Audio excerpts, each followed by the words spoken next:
हमारे ईसीएम के अंदर, या कह सकते हैं कि इलेक्ट्रॉनिक कंट्रोल मॉड्यूल्स, ईसीएम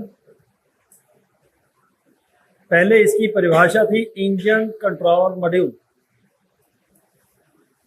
आज ईवी व्हीकल्स आ चुके हैं। ईवी में इंजन है, इलेक्ट्रॉनिक कंट्रोल मॉड्यूल। अब इलेक्ट्रॉनिक कंट्रोल मॉड्यूल की परिभाषा बहुत ही विशाल है। ऑल वर्ल्ड के अंदर 10, 12, 15 कंपोनेंट्स को मिलाकर 10, 12 से 15 कंपोनेंट्स को मिलाकर इलेक्ट्रॉनिक कंट्रोल मॉड्यूल बनाए गए। उसमें आप किसी भी इलेक्ट्रॉनिक कंट्रोल मॉड्यूल का नेम बोलो, इंडस्ट्री के अंदर, ऑटोमोटिव के अंदर, होम अप्लायंसेस जैसे फैन, आज इलेक्ट्रॉनिक्स आ गए। इलेक्ट्रिकल पावर से इलेक्ट्रॉनिक तक हम लोग पहुंच चुके हैं। हमारे घरों के अंदर लगे हुए एसी पैनल, एसी, उसके अंदर इन्वर्टर आ गए। मतलब इन्वर्टर, उसमें डीसी करंट पे ऑपरेट हो रहे हैं। अब पावर को किस में किया? डीसी में। एसी को स्टोर नहीं किया जा सकता, जो बन गई वो कंज्यूम करनी पड़ेगी, उसको स्टोर नहीं कर सकते। स्टोर करने के लिए एसी को डीसी में कन्वर्ट किया। डीसी की पावर को बहुत कम करके हमने उसको ज्यादा समय काम ले सकते हैं। फॉर एग्जाम्पल, हमारे पास ये फोन है, अगर एक बार चार्ज किया ये फोन, अब हमारा 1 दिन, 2 दिन, 3 दिन निकाल सकता है। एक बार गाड़ी की बैटरी को चार्ज किया, चार्ज कैसे कर रहे हैं? AC to DC. एसी पैदा हुई, खत्म हो जाएगी। एसी पैदा हुई, उसी समय हमने डीसी में कन्वर्ट करके बैटरी को क्या कर लिया? चार्ज करने के बाद गाड़ी को 10 दिन के बाद सेल्फ मारते हैं, गाड़ी स्टार्ट। अगर किसी बल्ब को ऑन करना है तो बल्ब ऑन, फैन ऑन करना है तो डीसी से फैन ऑन कर सकते हैं हम लोग, डीसी फैन। इसलिए हम लोग इलेक्ट्रॉनिक कंट्रोल मॉड्यूल की तरफ बढ़ रहे हैं।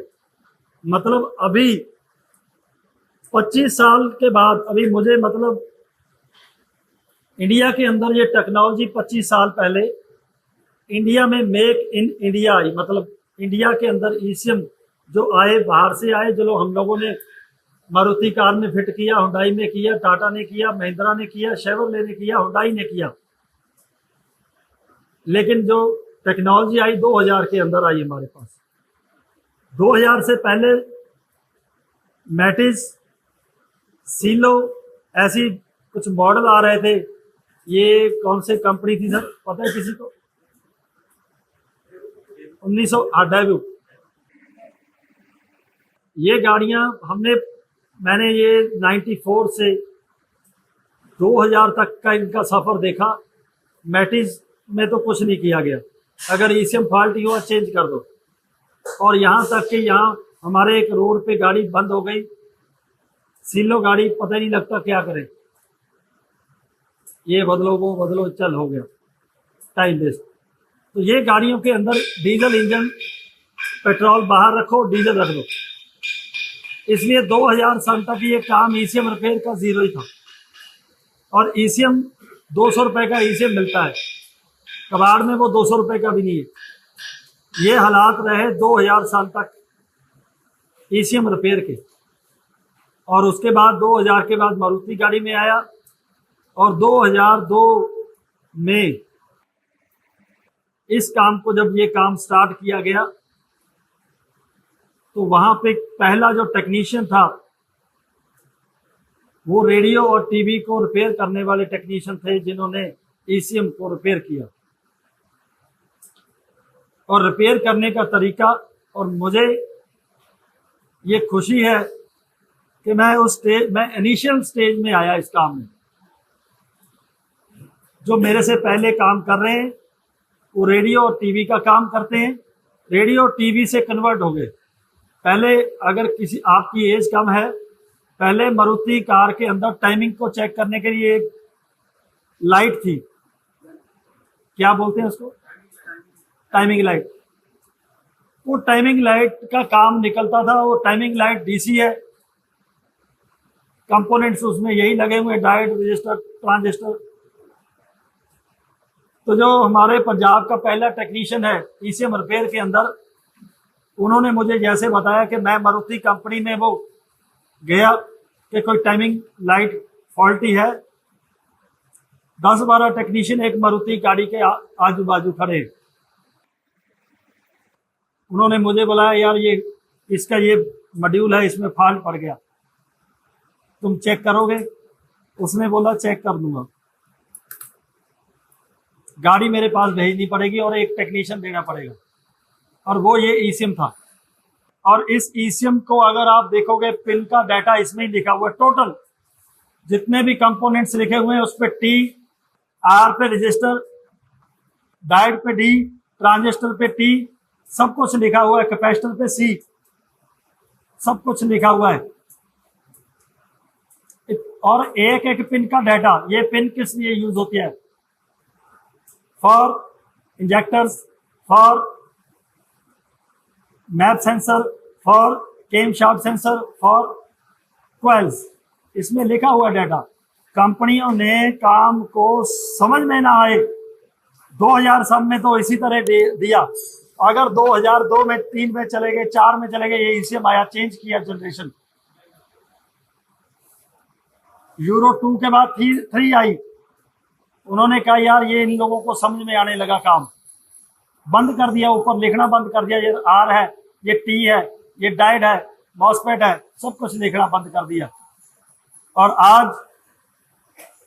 आज हम लोग बात उसी तरह कर रहे हैं। यदि आपको समझ में आया, उन्होंने ईसीएम लेकर आए, गाड़ी आई, मैकेनिक बुलाया, जब उन्होंने देखा यार इसमें तो एक ट्रांजिस्टर लगा हुआ है जो ब्लास्ट हो चुका है। ट्रांजिस्टर, आप लोगों की ट्रांजिस्टर की क्लास लगी हुई है। अब इसमें ये ट्रांजिस्टर लगा हुआ है, अपनी अपनी कॉपी पे लिखना है ये कौन सा ट्रांजिस्टर है।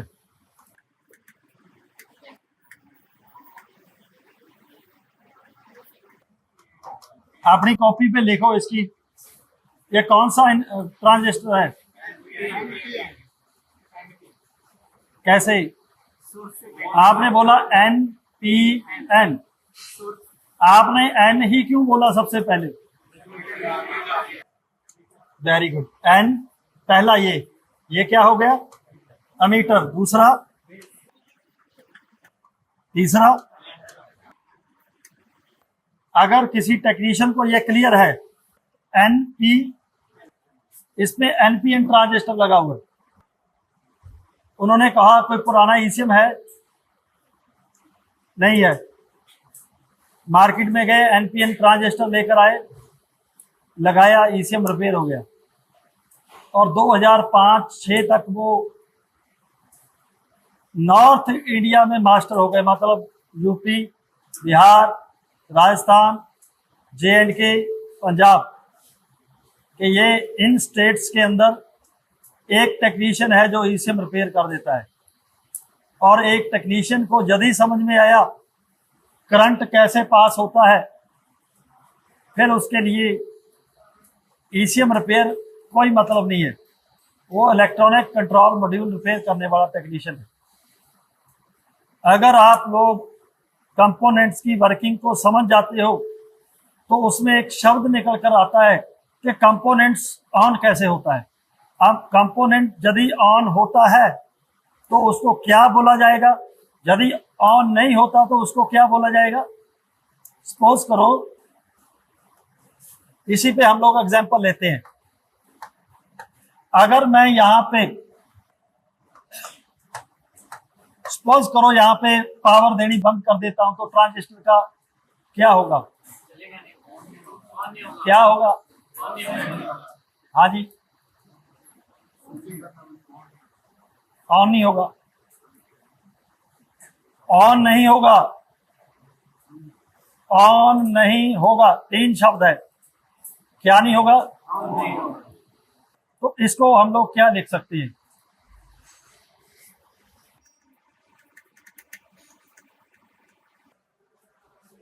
लिख सकते हैं अभी क्या पूरा नहीं हुआ?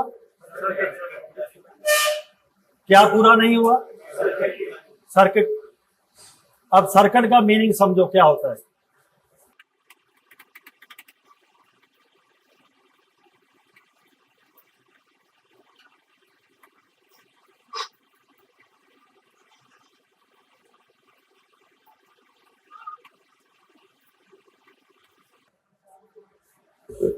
सर्किट शब्द पैदा कैसे हुआ?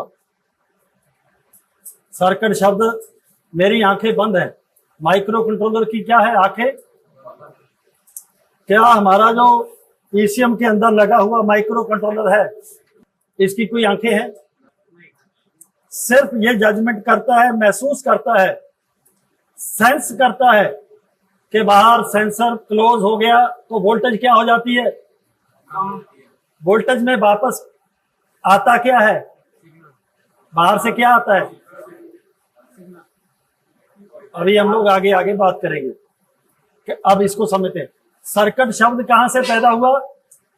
सर्कल से। देखो, सर्कल शब्द जो, सर्कल से सर्किट पैदा हुआ। अब सर्किट पे हमें बात करनी है क्योंकि ये बहुत लंबा चौड़ा काम है और हमें इसको यूं क्लियर करना है। यदि हम लोग क्लियर करने में कामयाब हो गए, आपकी स्कैनिंग, इलेक्ट्रिकल वायरिंग का काम क्लियर 100%। हमारा wiring clear, ECM clear, scanning clear. Scanning तब तक क्लियर नहीं होगी जब तक आपको ये शब्दों का ज्ञान नहीं है। मैं माइक्रो कंट्रोलर हूं,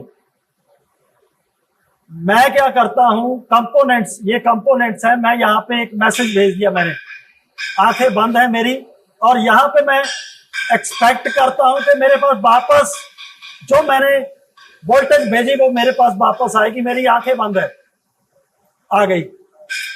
अगर इसको सर्किट, यहां पे कोई दिक्कत आई, ओपन हो गया, इसको क्या बोलेंगे? मैं बोलूंगा मैं माइक्रो कंट्रोलर हूं।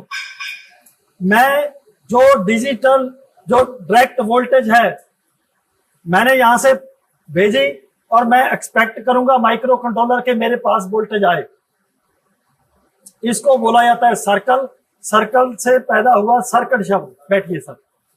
सेम एज लाइक, कंपोनेंट्स की गहराई में जाने का मतलब 100% आप लोग एक दिन ऐसे इंसान बनोगे जो पीछे मुड़कर आप वापस नहीं आ सकते कभी। आप लोगों को मैंने ये ट्रांजिस्टर कितने समय में समझा रहा हूं, मुझे कितना समय लगा? मुझे 6 महीने लगे ट्रांजिस्टर को समझने के लिए, क्योंकि मैं इंटरनल दिमाग में सोच में लेके आ रहा था कि यार स्टूडेंट्स कैसे समझेंगे। आप लोगों ने यहां से जाकर कामयाब तब जाकर हो जाओगे जब तक आप कंपोनेंट्स को क्लियर नहीं कर सकते। यार कंपोनेंट्स काम कैसे करते हैं, इसके अंदर इलेक्ट्रॉन्स का फ्लो कैसे होता है, कंप्लीट करने के लिए ट्रांजिस्टर में हमें क्या करना पड़ेगा? पावर देनी पड़ेगी। क्या देनी पड़ेगी? तब जाकर नेगेटिव चार्ज कहां जाएगा? अगर हम लोग इस पावर को बीच में से खत्म कर देंगे तो यह यहीं रुक जाएगा, बाहर नहीं जाएगा। मतलब अगर ये नेगेटिव बाहर नहीं गई तो क्या दिखाएगा? Circuit open. सर्किट ओपन हो चुका है। जो कंपोनेंट्स हैं उनमें से एक वोल्टेज खत्म हो गई। कौन सी? हमारा ये बल्ब किस वोल्टेज से ऑन होता है? एक तरफ से हमें क्या देना है, और जब तक डायोड को दूसरी तरफ से नेगेटिव चार्ज नहीं मिलेगा। अब मैंने यहां पे ओपन किया हुआ है सर्किट, डायोड में से वोल्टेज पास हो जाएगी या नहीं? सोचो, डायोड में से वोल्टेज पास होगी? नहीं होगी। क्यों नहीं होगी? क्योंकि डायोड में कितने पार्ट है? डायोड 2 टाइप्स के सेमीकंडक्टर्स को मिलाकर बनाया गया, एक एन टाइप, दूसरा। इसके 2 पोल हैं, एक कैथोड, एक एनोड। ये ऑन ही नहीं होगा। अब माइक्रो कंट्रोलर जब इससे मैसेज लेगा। सपोज करो बल्ब ऑन हुआ या नहीं, बल्ब ऑन नहीं ना हुआ, तो माइक्रो कंट्रोलर फिर जब आप फॉल्ट कोड लैंग्वेज में जाओगे तो क्या लिख कर देगा कि यार सर्किट ओपन हो चुका है, मेरे पास दो वोल्टेज आपस में मिली होनी चाहिए, आपस में दो voltage negative charge positive charge मिलेंगे तो बल्ब क्या होगा। लेकिन अब क्या हो रहा है, एक चार्ज मिल रहा है, वो कौन सा,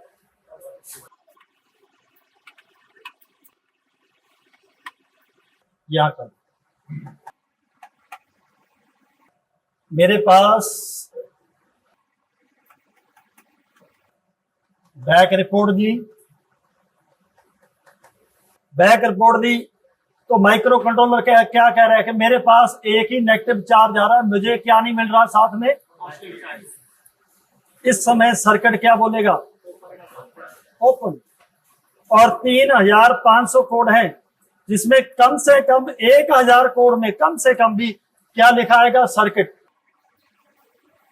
circuit not complete, circuit open, ये लिखा आएगा शब्द।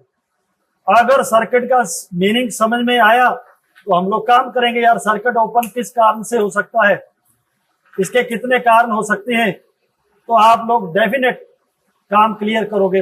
आगे हम लोग चलते हैं। अब देखिए इसमें सर्किट का कुछ समझ में आया। सर्किट में यदि हमें सर्किट कंप्लीट करना है तो हमें यहाँ पे क्या, ये नेगेटिव चार्ज कहां जाएगा, डाई डाउन हो गया। जब डाई डाउन हुआ तो यहां से क्या निकला, बल्ब को गया, नेगेटिव इधर से मिल रहा है, बल्ब क्या हो गया, ऑन हो गया। लेकिन अब पॉजिटिव चार्ज बल्ब से होता हुआ कहां तक आ गया, बैटरी तक आया। और इस तरफ से नेगेटिव चार्ज किधर चला गया।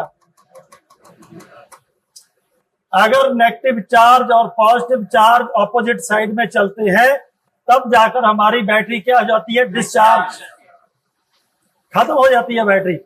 अगर हम लोग साइंस और आगे बढ़े, बल्ब को ऑन करने के बाद सपोज करो, साइंस यही है, आज तक जो हुआ कंप्लीट नहीं है, इससे आगे और होगा।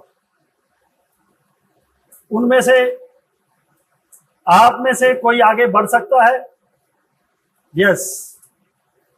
अगर हम लोग इसकी डिस्चार्जिंग खत्म कर दें, मतलब ये करंट बल्ब तक आकर बल्ब ऑन हो जाए, नेगेटिव इधर से आके, मतलब ये डिस्चार्ज तक ना जाए, तो ये बैटरी लाइफ टाइम डिस्चार्ज नहीं होगी। ये हो सकता है आगे आगे ऐसे कंपोनेंट्स, ऐसे मॉड्यूल्स आ सकते हैं या आगे होंगे, ये साइंस है, आगे आगे बढ़ती चली जाएगी। लेकिन कहने का मतलब सर्किट कंप्लीट कब होगा, जब बैटरी के अंदर इधर से नेगेटिव चार्ज आ गया पॉजिटिव में, और इधर पॉजिटिव चार्ज बल्ब से होता हुआ, और धीरे धीरे बैटरी क्या हो जाएगी, और जो बैटरी के अंदर पावर है वो एक लाइट एनर्जी में होकर तीसरी, पॉजिटिव चार्ज नेगेटिव चार्ज, ये डिस्चार्ज कैसे हो गई, एनर्जी कहां वेस्ट हुई, लाइट एनर्जी में वेस्ट हो गई।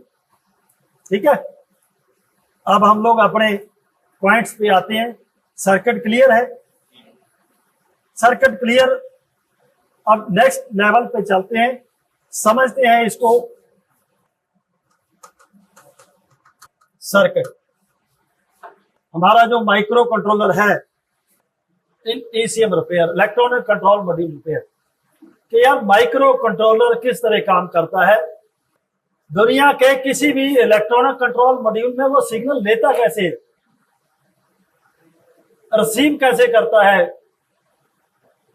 कार में, ट्रक में, होम अप्लायंसेस में उसका काम करने का तरीका क्या है, वो सर्किट कंप्लीट कैसे करता है। ठीक है, इसमें दो तरीके से सर्किट को कंप्लीट किया जाता है। ये हमारा माइक्रो कंट्रोलर। अब इसमें ये हमारा हो गया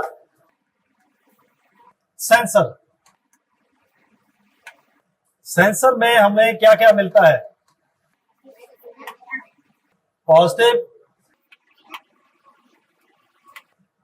सिग्नल और इसमें कितनी वोल्टेज है। माइक्रो कंट्रोलर सर्किट कंप्लीट करने के लिए दो तरीके से काम करता है, तीसरा तरीका नहीं है। क्यों नहीं है तीसरा तरीका? क्योंकि बैटरी के अंदर कितने पोल है? एक पॉजिटिव और एक दो पोल है। तीसरा तरीका कोई है नहीं काम करने का। माइक्रो कंट्रोलर दो तरीके से काम कर सकता है। वो क्या करता है? सेंसर तक सिग्नल को लेने के लिए क्या भेजता है? अब वापस सर्किट कैसे पूरा होगा? अगर पॉजिटिव में पॉजिटिव, आपने देखा होगा जैसे हमारा एसी करंट चलता है, जो वोल्टेज चलती है, उसकी पॉजिटिव तार को ही पकड़ लिया जाए और अपने आप को ग्राउंड ना क्या किया जाए, करंट लगेगा। अगर पॉजिटिव को, एक बल्ब को दो पॉजिटिव दे दें, बल्ब ऑन होगा। इसी तरह आप सोचो, जो हमारे सेंसर हैं, सेंस कैसे करते हैं? माइक्रो कंट्रोलर ने अंदर से क्या भेजा? अगर सपोज करो सेंसर भी इसमें क्या दे दे,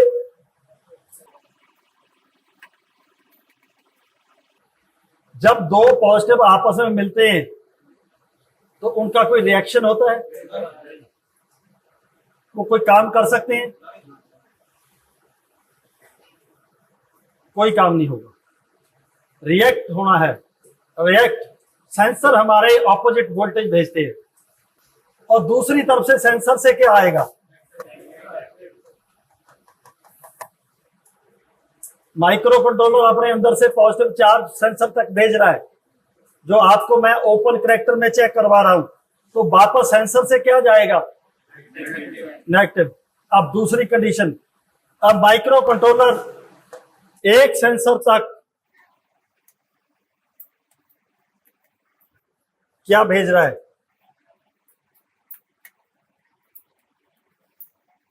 क्या भेज रहा है? Negative charge.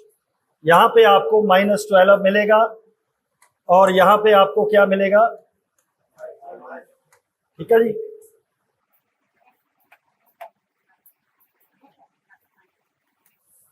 मैं आप बॉडी ग्राउंड कर देता हूं।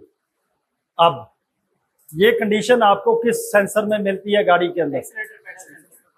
हाँ जी सर, हमारे व्हीकल के अंदर, दुनिया के किसी भी व्हीकल के अंदर एक्सीलेटर पैडल में इसी तरह की वोल्टेज देखी जाती है। अगर आप सिग्नल लाइन में देखोगे एक्सीलेटर पैडल में कितनी वोल्टेज मिलेगी? अगर हम लोग चेक करेंगे तो माइनस। अगर नहीं पता, प्रैक्टिकल दो करने हैं। एक, यदि पॉजिटिव को नेगेटिव से कनेक्ट कर दे तो वोल्टेज कितनी हो जाएगी? और दूसरा, एक्सीलेटर पैडल पे आपको यदि वोल्टेज आपने इस तरीके से चेक नहीं की, एक्सीलेटर पैडल के अंदर माइक्रो कंट्रोलर की तरफ से क्या आ रहा है? क्यों आ रहा है? क्योंकि इसमें एक रजिस्टर है जिसको एक तरफ से क्या किया गया? बॉडी ग्राउंड किया गया। अब बाहर क्या आ रहा है? और वापस सिग्नल के रूप में अंदर से क्या जाएगा? ये वेरी इंपॉर्टेंट पार्ट है आपका ट्रेनिंग का। आपके पास कोई पेट्रोल गाड़ी आए, आपके पास डीजल गाड़ी आए, तो आप लोग देखोगे कि कुछ व्हीकल्स के अंदर जो अभी आ रहे हैं, सिग्नल लाइन में कितनी वोल्टेज आएगी, और लोग इसको जीरो समझकर छोड़ देते हैं। तो यार जीरो है, वोल्टेज आनी चाहिए। आप लोग यहां पे क्या चेक कर सकते हो? -12। एक्सीलेटर पैडल में जब आप क्लोज कनेक्टर करोगे तो आपको कितनी वोल्टेज मिलेगी? यहां पे ऊपर नीचे भी हो सकती है। दो सेंसर हैं, तो जब आप कनेक्ट करोगे तो माइक्रो कंट्रोलर को क्या जाने लगा? कितनी वोल्टेज? 0.30। जैसे जैसे आप एक्सीलेटर दबाओगे, इसके पास क्या बढ़ जाएगा? पॉजिटिव बढ़ता चला जाएगा। कितने तक? 5 वोल्ट तक। क्योंकि सेंसर में एक तरफ से कितनी वोल्टेज दी गई है? इससे ज्यादा नहीं होगी। क्योंकि सेंसर में से ही वोल्टेज आ रही है बाहर। सेंसर में से वोल्टेज कहाँ जा रही है? तो अब यदि माइक्रो कंट्रोलर ने अंदर से पॉजिटिव भेजा तो बाहर से सेंसर की तरफ से नेगेटिव आया, तो फॉल्ट कोड में क्या लिखा आएगा? कौन सा शब्द लिखा आएगा? Circuit. Circuit open, circuit short, short हो गया किसी वायर से।